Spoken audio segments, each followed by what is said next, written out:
teenage boy named Max expresses his desire to be normal while in a psychologist's office, but it is not feasible. The reason for the bandages covering his entire face is that it is so stunning that anyone who sees it will be greatly disturbed. Despite his parents being immune to his beauty, Max recounts the events of his birth by telling how he killed the nurses and hospital doctor who saw his face. Consequently, the family had to move to a small town and take all necessary precautions, including homeschooling Max for safety among himself and the other children. Unfortunately, Max's upbringing has resulted in him being isolated and sheltered due to his unusual hobby of embroidery. Max is forced to reveal his face as the psychologist refuses to believe the story.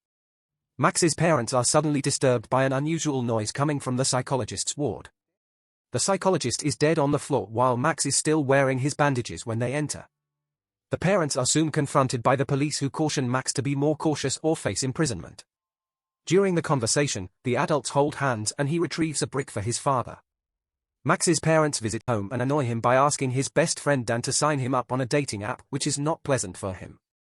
Later in his room, Max asks Dan to hit him with the brick so that he can no longer be deadly attractive.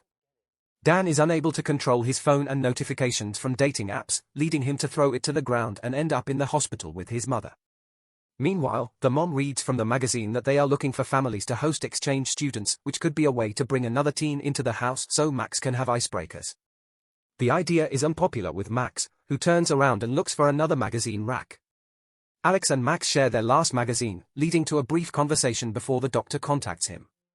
Dan then gives him icebreakers to try to boost his morale by offering him drinks and snacks at the bar. They meet at the restaurant and Dan tries to talk briefly before leaving, but it all becomes very awkward. Despite being suspicious of her appearance, Max presents her with a handkerchief made in his name to make reassurance.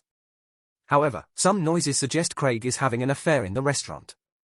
The man suddenly appears at the table and sits with them, hoping to flirt with the girl, but he only knows that despite Max's bandages, a reference to the murderer stories from the movies. Max is intimidated by the rude and intimidating behavior, prompting him to flee, and Craig torches their drinks after he gets up by pretending to make fun of him. Max's request for a second date with the girl is met with fear from her, leading to her rejecting him due to his face. Max's disastrous date with a friend leads him to the brink of an unintended end, prompting him in frustration.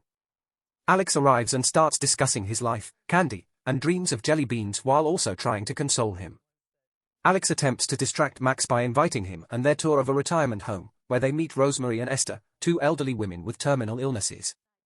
Despite their youthful energy, they enjoy an afternoon tea and snacking session with each other as Esther prepares to write another book due to her Alzheimer's diagnosis.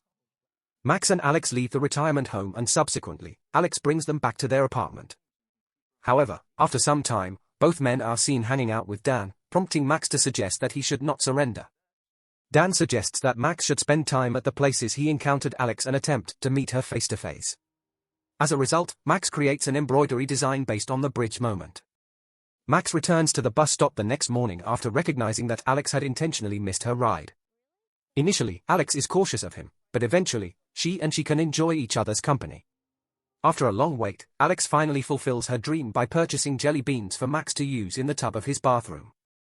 Max reveals his fatal face to Alex during the candy bath, but Alex had already assumed it was the same man from the stories. In response, Alex clarifies that she has a rare cardiovascular disease that causes her to be sensitive to endorphins.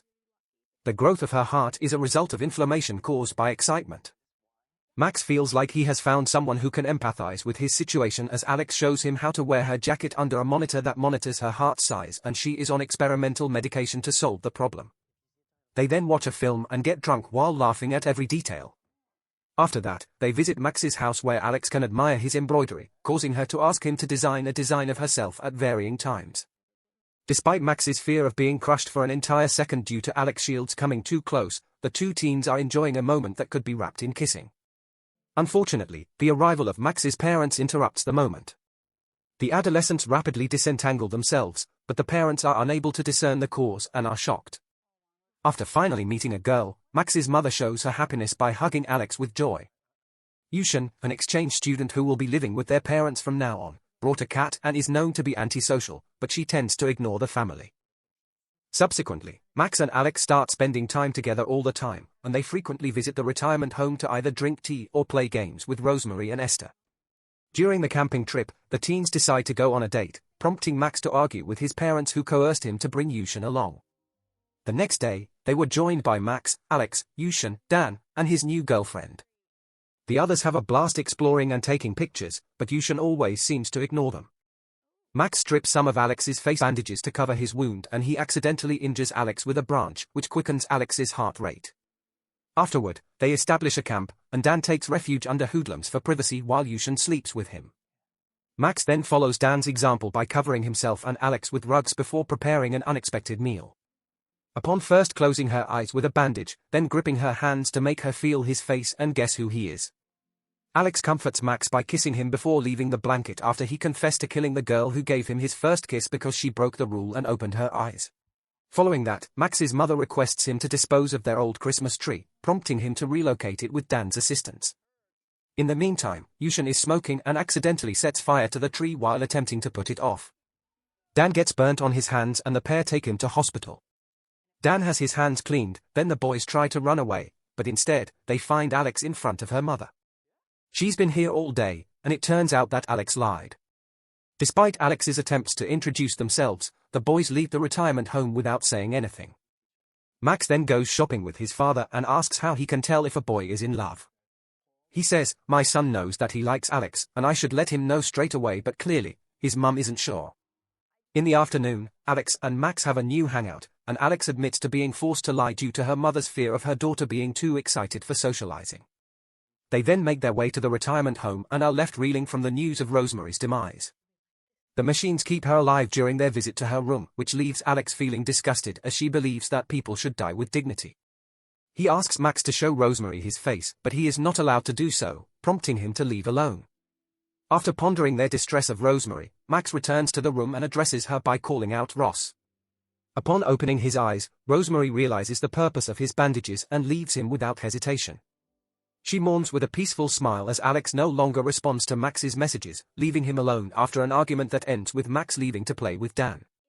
Dan is convinced that Max should still attend a party at his school, even if he's homeschooled. Due to his nervousness, Dan messages Alex asking if she wants to dance with him.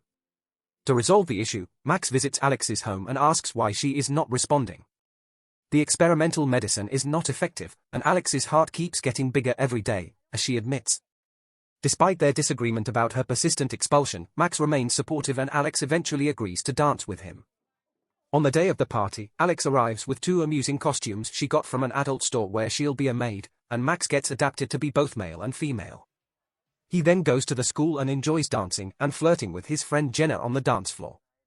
The music starts fast and melodious but then transitions into a slow romantic song that draws the two closer together.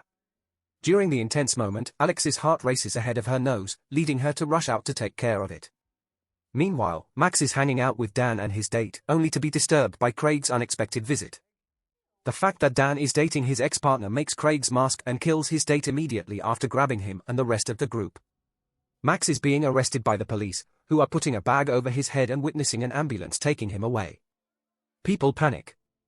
That night, Max is locked up in a cell. After being released the next day, Max goes to the hospital, and his mother hugs him to share in her sorrow. Max visits Alex and uncovers that she had been dishonest throughout. Make sure to subscribe to the channel, and leave a like to help the channel out. Thanks for watching.